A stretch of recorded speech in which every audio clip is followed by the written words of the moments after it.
Sis, the next time you wake up in the morning, the first thing I want you to do is speak over your life. I want you to say something positive about yourself. I want you to say something positive about the day that's about to happen. I want you to start walking into your power. Don't touch that phone.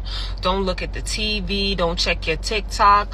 I don't want you to think about nothing but yourself. I want you to focus on you. First thing I want you to do in the morning is do your affirmations. Start saying and speaking that you are the best thing since sliced bread, that you are beautiful and amazing, that the next opportunity is opening up for you, that doors are opening up for you, that the love of your life is finding you, that everything that you've wanted and everything that you've dreamed of is happening. You are filled with abundance. Everything that is supposed to be for you will not miss you. First thing in the morning, I want you to start taking care of you. Too many of us are jumping up first thing in the morning and doing for others and not thinking about ourselves. I want you to pour back into you because you're worth it. The best thing you can do for yourself in your 20s and your 30s and really at any age in your life, because you're never too old to do better and be better, but the best thing you can do is fix your mindset, okay? If you don't have the right mindset, you don't have anything. You will not accomplish much. You won't have many friends. You won't be happy. You'll find yourself sad, confused, down all the time. You might slip into depression. You might have anxiety 24/7. The best thing you can do is fix your mindset. Too many of us are walking around with broken mindsets, y'all. Like, the best thing you can do is fix your mindset, because how you think is going to determine how you act. How you think is going to determine how you feel. How you think is going to determine how you move. How you think is going to determine the conversations that you have. How you feel about yourself. How you talk to yourself, right? The actions that you take on a daily basis all come from your mindset and how you think. So if you don't have the right mindset, just know, like, a lot of stuff is going to go bad for you. You need to walk like you just got the best news of your life. You need to talk like the world is listening. You need to move like life is rigged in your favor. Your energy and your frequency bends reality. People will say you're delusional. They'll say you're crazy. Let them think that, because being delusional gets you to your goals quicker. You truly believe that you deserve and are worthy of all the things that you want, which you are. It will happen. Those things will happen for you. You're not here to convince anybody. You're here to embody the life that you came to live, the life that you deserve. Because at the end of the day, the people who believe that good things will happen to them, good things will happen to them. Just a reminder that happy people encourage, attractive people compliment, and successful people support. And those who have nothing to offer bring you down. And once you really understand that, you stop taking certain things personally. Because people who feel secure, they don't get threatened by your growth. They don't compete with you, and they don't try to dim you. They clap, they share, and they make space. But when someone constantly criticizes you, minimizes you, or tries to humble you every time you shine, that is not confidence talking, that's insecurity. So instead of shrinking yourself and making others comfortable, pay attention to the pattern. The right people will push you forward, the wrong ones will try to pull you back. So choose your circle wide. Probably not going to want to hear this because it's a tough pill to swallow, but if you want to completely change your life and become unrecognizable in 1 year, this is the one thing you need to stop doing. You need to stop breaking your promises to yourself. It's kind of funny because we hate being let down by other people when they're flaky, when they say they're going to do something and they don't. But why is it that we don't even think twice when we let ourselves down? And have people gotten so comfortable saying no to others and breaking their promises to others because we've all become so comfortable breaking promises to ourselves? Like when you say you're going to do something, it can be as small as going to bed at the same time, going to the gym 3 times a week, washing your face every morning, and then you don't. You brush it off like it doesn't matter, but it does. Each time you say you're going to do something and then you don't, the only thing you come to trust about yourself is that you don't follow through. And that's why you end up feeling stuck or incapable or like you never achieve anything, but you're not keeping your promises to yourself. Whatever it is, the walk you said you're going to go on every day, the book you said you're finally going to read, going to bed or waking up earlier, you can start small, but just actually do it. Because every time you keep a promise to yourself, even something that small, your brain starts to understand that you are capable of doing things no matter how big or how small or how hard or easy they may seem. Then you start to feel like you can rely on yourself again, and you start trusting your own decision. Because the one thing that you can trust is that when you say you're going to do something, you actually will. I'm not saying you need to change your whole life overnight. Just start keeping your promises to yourself every day for the next 30 days and then come back and tell me how much your life improves. You are so much more than what you give yourself credit for. You've survived things you've never even told anybody about. You've picked yourself up with stuff that could have destroyed somebody else. And you figured it out with no handouts, no roadmap, No help, just you and God. You dim yourself down because you don't want to seem to be too much, and you lower your standards because you don't want to seem hard to love, and you talk yourself out of your own next level every single day, and you don't even realize that you're doing it. And it's not because you're lazy, it's not because you don't care, it's because somewhere deep down you stop believing you were qualified for the life that you actually want.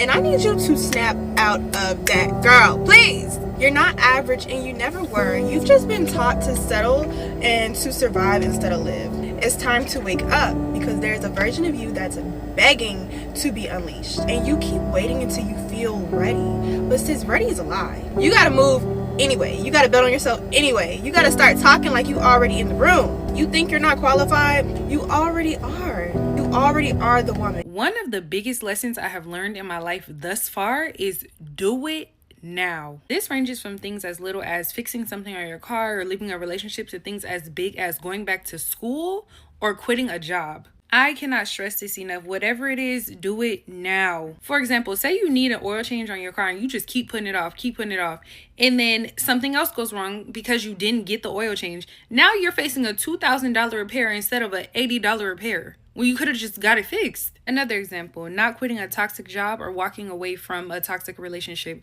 Later down the line, now you have all of this mental and emotional trauma when it could have been avoided had you just left when you were supposed to. I could literally give examples all day, but y'all get it. A lot of the big messes that we have to clean up and a lot of the stresses that we have to soothe are sometimes self-inflicted because of procrastination. I've had to play cleanup in a lot of areas in my life, and upon reflection, I realized like a lot of it could have been avoided had I done what needed to be done in that moment. And I want to encourage y'all to just be intentional with your decision making in order to avoid larger issues later down the line. Like most of the time, it's not worth it. And this is coming from the world's biggest procrastinator, so you know it's serious. Please save yourself the stress, the pain.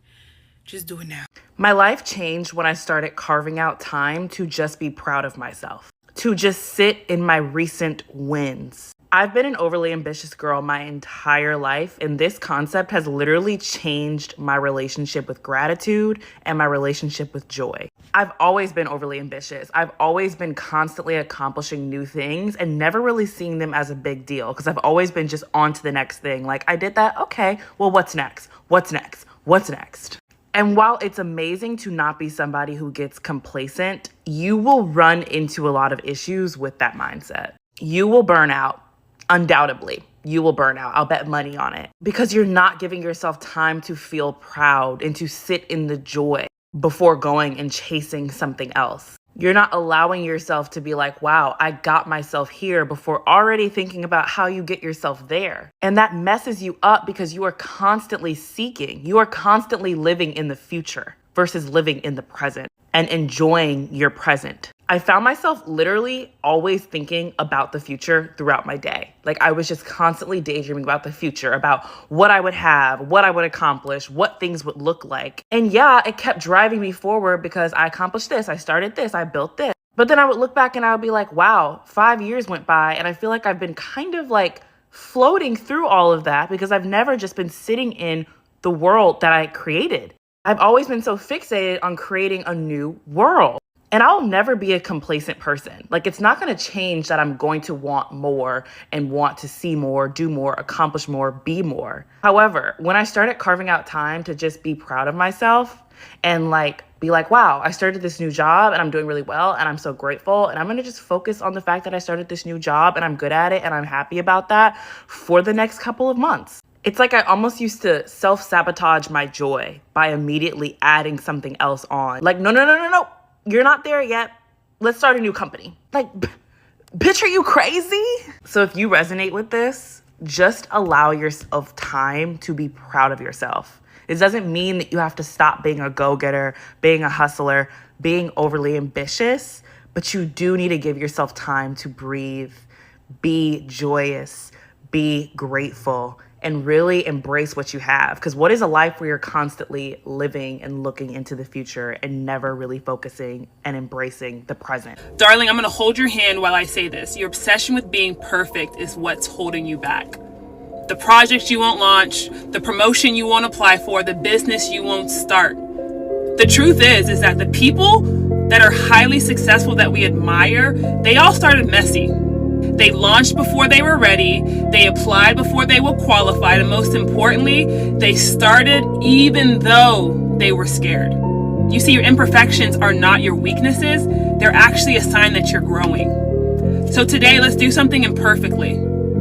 Let's launch. Let's start messy, and I promise you, your future self is going to thank you. Growth will not always feel good. I'm sorry, you need to hear that. I would even go so far as to say that some people are scared of growth and success. Because, hear me out, because if you grow and if you are successful, that means change. And a lot of people are afraid of change. I'm so afraid of change, okay? And I think it's only fair. We as humans crave stability. We love safety. We love predictability. Our brains just love that stuff. But growth will almost always require you to shed some layers of you or some parts of your identity that give you safety. Let's say you're outgrowing a friend group, or you're outgrowing just like a social group you've always kind of identified yourself with. Even if that is in a negative sense, that social group, you still belong to this group, and that group maybe has like inside jokes or mannerisms that they do. It gives you a social stability, it gives you a sense of belonging, and if you're growing out of that, it will make the ground feel a little bit shaky, a bit scary maybe, because things are gonna be new. You know what I mean? But it doesn't mean that that's something bad. I'm just here to remind you that growth can feel a little bit scary and a little bit uncomfortable sometimes. So if you ask yourself, I'm growing, isn't this supposed to feel good? It's gonna feel good. You're gonna feel good. It's fine. But it's also allowed to feel a bit scary. Don't worry.